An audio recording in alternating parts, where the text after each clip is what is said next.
സ്നേഹപൂർവ്വം ക്ഷമ സീരിയലിൻ്റെ ലേറ്റസ്റ്റ് എപ്പിസോഡിൻ്റെ റിവ്യൂയിലേക്ക് എല്ലാവർക്കും സ്വാഗതം. അങ്ങനെ ദേവൻ റെഡിയായിട്ട് ഹോസ്പിറ്റലിൽ കിടക്കുന്ന പരമേശ്വരനെ കാണാൻ പോകാൻ തയ്യാറായി നിൽക്കുവാണ്. ഈ സമയം യശോദയും മുത്തശ്ശിയൊക്കെ ദേവൻ്റെ അരികിലേക്ക് വരുവാണ് കേട്ടോ. യശോദ പറയണേണ്, വരുണിൻ്റെ അച്ഛന് അസുഖം കൂടിയല്ലോ, അത് കാരണം കുട്ടികളുടെ യാത്ര മുടങ്ങി. ഇനിയിപ്പോൾ എന്താണെങ്കിലും അത്ര പെട്ടെന്നൊന്നും അവരിവിടുന്ന് പോയില്ലായിരിക്കും. ഈ സമയം മുത്തശ്ശി പറയണേണ്, അതെ, അസുഖം കൂടിയിട്ടൊന്നുമല്ല അവരുടെ യാത്ര മുടങ്ങിയത്. ഇവിടെ ഒരുത്തിയുണ്ടല്ലോ, ഈ യാത്രയുടെ കാര്യം പറഞ്ഞപ്പോൾ തൊട്ട് അവളുടെ മുഖം നീ ശ്രദ്ധിച്ചതല്ലേ, ഒരു സന്തോഷവും ഇല്ലായിരുന്നു. പ്രിയങ്ക മോള് അങ്ങ് രക്ഷപ്പെട്ടു പോകുന്നത് അവൾക്ക് തീരെ പിടിച്ചിട്ടില്ല. നിങ്ങളല്ലേ പറയുന്നത് അവൾ എന്ത് പ്രാർത്ഥിച്ചാലും ഭഗവാൻ നടത്തി കൊടുക്കുമെന്ന്.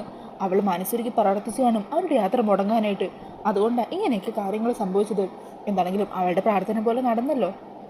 അത് കേൾക്കുന്നതും ദേവം പറയണേ, അമ്മ എന്താ ഇങ്ങനെ, എന്ത് കാര്യത്തിനും എന്തിനാ രാധിക മോളെ ഇങ്ങനെ കുറ്റം പറഞ്ഞുകൊണ്ടിരിക്കുന്നത്? അവൾ എന്ത് ചെയ്തിട്ടാ?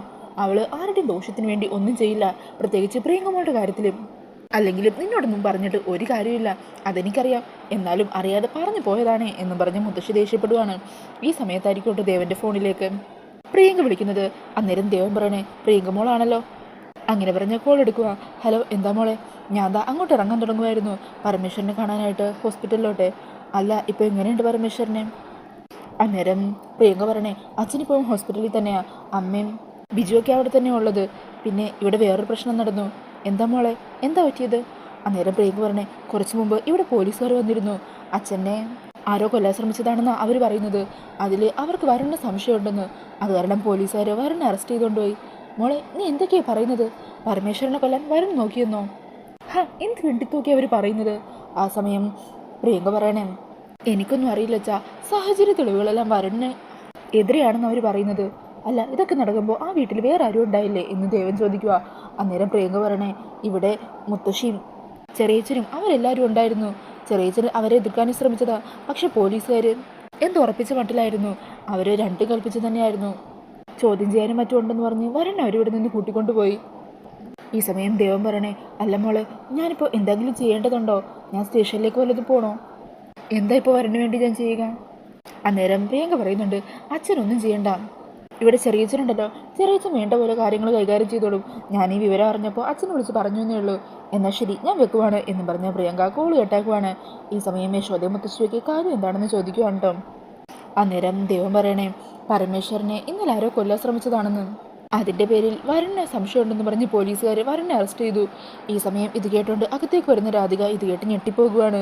ഉടനെ തന്നെ രാധിക അകത്തേക്ക് വന്നിട്ട് പറയണേ, ഇല്ലച്ചാ, വരുൺ ഒരിക്കലും അച്ഛനെ കൊല്ലാനായിട്ട് പറ്റില്ല. വരുണിന് അച്ഛനും അമ്മയൊന്നും പറഞ്ഞ ജീവനാണ്. ഇതെന്തോ ചതി നടന്നിട്ടുണ്ട്.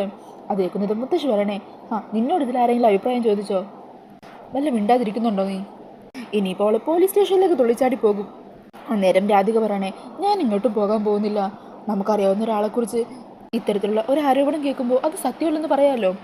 അന്നേരം മുത്തശ്ശി പറയണേ, അല്ലെങ്കിലും നിനക്ക് പ്രിയങ്കമോളെക്കാളും വരുണിനെ നന്നായിട്ട് മനസ്സിലാക്കി വെച്ചിരിക്കുവാണല്ലോ.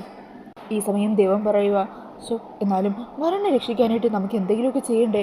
പോലീസ് സ്റ്റേഷനിൽ പോകാമെന്ന് വെച്ചാൽ അവിടെയൊന്നും പോയി എനിക്ക് പരിചയമില്ല. പിന്നെ ക്ഷേത്രത്തിലെ പൂജാരിയോടോ അല്ലെങ്കിൽ പഞ്ചായത്ത് പ്രസിഡന്റിനോടോ ക്ഷേത്ര കമ്മിറ്റി പ്രസിഡന്റിനോടോ സംസാരിക്കാമെന്ന് വെച്ചാൽ പിന്നെ അവരും ഈ കാര്യങ്ങൾ അറിയില്ലേ? അങ്ങനെ നാട്ടിൽ മുഴുവൻ ഇതൊരു സംസാര വിഷയം മാറില്ലേ? ആ സമയം മുത്തശ്ശി പറയുക, ദേവാ, നീ ആവശ്യമില്ലാത്ത പണിക്കൊന്നും പോകണ്ട.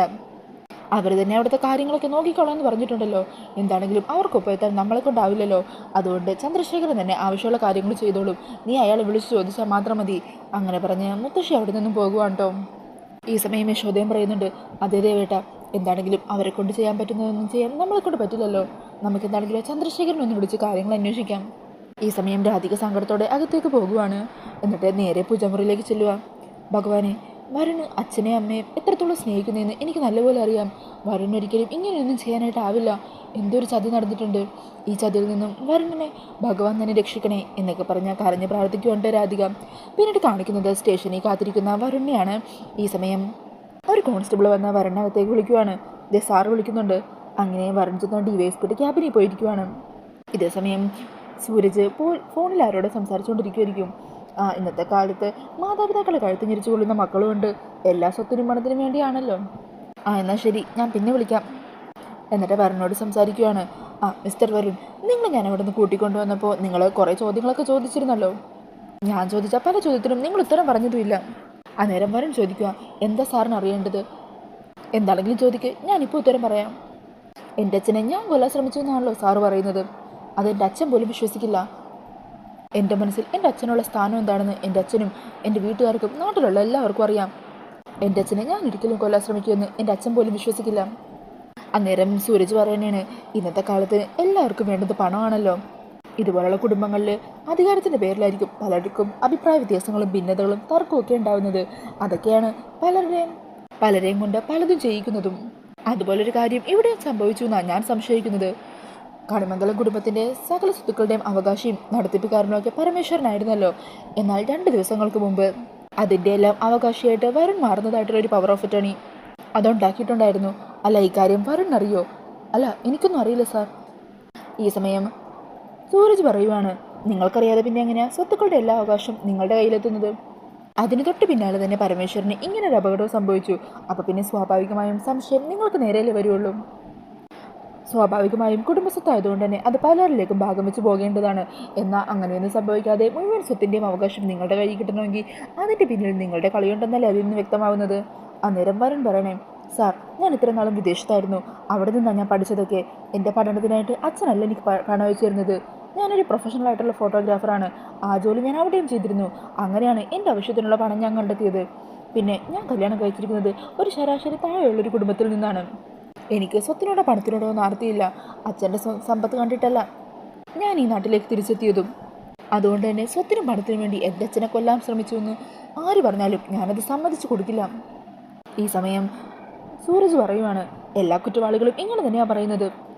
ഇതുപോലെ സ്വന്തം അച്ഛനും അമ്മയും കൊന്ന പല പ്രതികളെയും ഞങ്ങൾ കണ്ടിട്ടുള്ളതാണ്. അവരെല്ലാവരും ചോദ്യം ചെയ്യുമ്പോൾ ഇതുപോലെ തന്നെ പറയും. നല്ല രീതിയിൽ അങ്ങ് അഭിനയിക്കും. പക്ഷേ കുറച്ച് ദിവസം കഴിഞ്ഞ് അവർക്കെതിരെ തെളിവുകളെല്ലാം എതിരായെന്ന് മനസ്സിലാക്കി കഴിയുമ്പോൾ അവർ ഇത്രയും നാളും നടത്തിയ അഭിനയമെല്ലാം പാഴായിപ്പോയി എന്നറിഞ്ഞ് നിരാശയോടെ ഞങ്ങളുടെ മുമ്പിൽ ഇരുന്നിട്ടുമുണ്ട്. അന്നേരം വരുൺ പറയണേ, അതൊക്കെ സാറിൻ്റെ അനുഭവങ്ങളായിരിക്കും. എന്നാൽ എൻ്റെ കാര്യത്തിൽ എനിക്ക് സത്യമല്ലേ പറയാൻ പറ്റും. അച്ഛനെ പ്രാണനെ പോലെ സ്നേഹിക്കുന്ന ഞാൻ തന്നെ എൻ്റെ അച്ഛനെ കൊല്ലാൻ ശ്രമിച്ചു എന്നുള്ള രീതിയിൽ സാർ ഇങ്ങനെ ഓരോ ചോദ്യം ചോദിക്കുമ്പോൾ സാർ തന്നെയല്ലേ ശരിക്കും അഭിനയിക്കുന്നത്. സാർ എത്ര വേണമെങ്കിലും ശ്രമിച്ചോ എന്നെ കേസിൽ കൊടുക്കാൻ. പക്ഷേ സത്യം അതൊന്നു മാത്രമേ ഉള്ളൂ. ഞാൻ ആ സത്യത്തിലാണ് വിശ്വസിക്കുന്നത്. പിന്നീട് കാണിക്കുന്നത് മുത്തശ്ശി ടെൻഷനോട് കൂടി വീട്ടിൽ നിൽക്കുന്നതാണ്. ഈ സമയം കൽപ്പനയും ഉർവശിയൊക്കെ അരികിലുണ്ടാകും കേട്ടോ.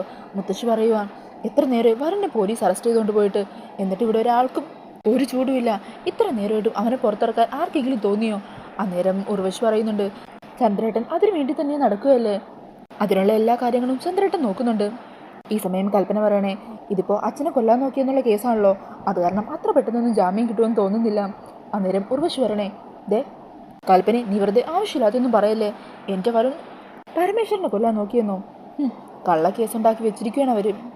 ചന്ദ്രശേഖരനെ കൊട്ട് പറ്റില്ലെങ്കിൽ പറ, ഞാൻ തന്നെ മുന്നിട്ടിറങ്ങാം. ഒരു വക്കീലിനെ കൂട്ടി ഞാൻ തന്നെ സ്റ്റേഷനിലേക്ക് പൊക്കോളാം.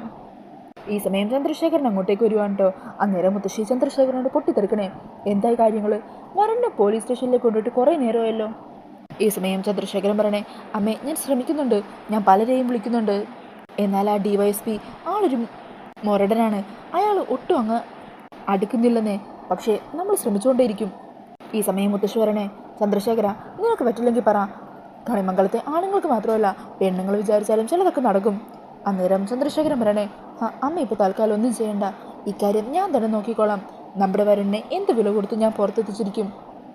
അങ്ങനെ അത് കേട്ട മുത്തശ്ശി അവിടെ നിന്നും പോകുവാണ് കേട്ടോ. ഈ സമയം കൽപ്പന പറയണേ, ദേ വരുൺ സ്റ്റേഷനിലായതിൻ്റെ ദേഷ്യം മുഴുവൻ അമ്മ തീർക്കുന്നത് എന്നോടാ. അന്നേരം ചന്ദ്രശേഖരൻ പറയണേ, നീ അതൊന്നും കാര്യമൊക്കെ ഉണ്ടെന്നേ. എന്താണെങ്കിലും ഇതുവരെ നമ്മൾ വിചാരിച്ചതുപോലെ തന്നെ കാര്യങ്ങളൊക്കെ നടന്നില്ലേ. ഒരു നല്ല വക്കീലിനെ ഏർപ്പാടാക്കിയ വരുണിനെ ജാമ്യത്തിലിറക്കാൻ പറ്റും. പക്ഷേ ഞാനത് ചെയ്യില്ല. ഈ ഒരു സാഹചര്യത്തിൽ ഏട്ടനും അത് ചെയ്യാൻ പറ്റില്ല. അമ്മക്കും എന്നെ മറികടന്ന് അത് ചെയ്യാനായിട്ടാവില്ല. അവനങ്ങനെ എളുപ്പത്തിലൊന്നും പുറത്തു വരാൻ പാടില്ല. അതിനുവേണ്ടിയാണല്ലോ ഇങ്ങനൊരു കുരുക്ക് നമ്മൾ ഉണ്ടാക്കിയത്. അവൻ ജയിലിൽ തന്നെ കിടക്കണം. എന്നാലും നമ്മൾ വിചാരിച്ചതുപോലെ തന്നെ കാര്യങ്ങൾ നടക്കൂ. അങ്ങനെ പറഞ്ഞ സന്തോഷത്തോടെ നിൽക്കുവാണ് ചന്ദ്രശേഖരൻ. പിന്നീട് കാണിക്കുന്നത് ജയിലിൽ കിടക്കുന്ന വരുണിനെയാണ് കേട്ടോ. അങ്ങനെ വരുൺ സങ്കടത്തോടു കൂടി സെല്ലിലിരിക്കുവാണ്. ഇതേസമയം രാധികയും വരുണിനെ കുറിച്ചോർത്ത് സങ്കടപ്പെടുവാണ് കേട്ടോ. ഈ സമയം വരുൺ പറയുന്നുണ്ട്, ആരൊക്കെ എന്തൊക്കെ പറഞ്ഞാലും ശരി, എൻ്റെ അച്ഛൻ ഒരിക്കലും ഇങ്ങനൊരു കാര്യം വിശ്വസിക്കില്ല. ആ ഒരു ഉറപ്പ് എനിക്കുണ്ട് എന്ന് പറഞ്ഞ വരുൺ കണ്ണു തുടക്കുവാണ്. പിന്നീട് കാണിക്കുന്നത് അടുത്ത ദിവസം മ്യൂസിക് സ്കൂളിൽ സങ്കടപ്പെട്ട് നിൽക്കുന്ന രാധികേനെയാണ് കേട്ടോ. ഈ സമയം അശ്വതി രാധികയുടെ അരികിലേക്ക് വരുക. മോളെ രാധികെ, എന്തുപറ്റി? എന്താ ഇങ്ങനെ സങ്കടപ്പെട്ട് നിൽക്കുന്നത്? ഒന്നുമില്ല എന്നിട്ടാണ് ഇങ്ങനെ കരഞ്ഞുകൊണ്ട് നിൽക്കുന്നത്. എന്താ കാര്യം? മോള് വാ, നമുക്ക് ഫിദ മാഡത്തിൻ്റെ അരികിലേക്ക് പോകാം. അന്നേരം രാധിക പറയണേ, അത് വേണ്ട.